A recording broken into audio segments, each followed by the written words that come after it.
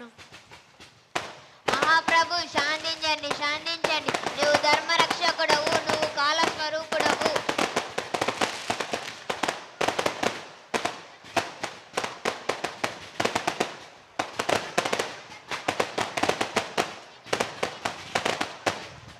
అవును ప్రభు, యమధర్మరాజు లేకపోతే సృష్టి సమకూల్యత దెబ్బతింటుంది. యమధర్మరాజా లే. ప్రభు, యమధర్మరాజా, నా భక్తులు ఒకటి నేను ఒకటి కాదు. నా భక్తుల హృదయమే నా పరమం. ఎన్నడూ నా భక్తులపై అధికారం చేయకు. ధర్మపాలన కొనసాగించు. నా జ్ఞానం అంతరించింది ప్రభు. మార్కండేయ మార్కండేయ పుత్ర మార్కండేయ. వత్స మార్కండేయ లే నాయనా. సర్వేశ్వర సదాశివ, నీ తపస్సుకు మెచ్చాను నాయన. ఏం వరం కావాలో కోరుకో. బ్రహ్మానందకరమైన మీ సందర్శనమే లభించింది ప్రభు. నాకు ఇంకేం కావాలి? ఆనంద పారవశ్యంలో నీ తప సంకల్పాన్ని మర్చిపోయావు నాయన. మీ తల్లిదండ్రులకు నిత్యానందాన్ని కలిగించావా? నేను నిమిత్తం మాత్రుడు ప్రభు. మీరు సర్వకర్తవు. వారికి నీవే నన్ను ప్రసాదించావు. ఆనందాన్ని కూడా మీరే అనుగ్రహించాలి ప్రభు. భక్తుల మాటలు చెల్లించడం నా బాధ్యత మార్కండేయ. చిరంజీవులలో నువ్వు ఒకడే వర్ధిల్లు. చిరంజీవ చిరంజీవ. ముక్కండ దంపతులారా, మీరు సంతోషమేనా? ధన్యములు స్వామి. వావ్, అద్భుతం. మన చిన్నారులు మార్కండేయ పురాణాన్ని ఎంతో అద్భుతంగా ప్రదర్శించారు. ఒక్కసారి గట్టిగా చప్పట్లు.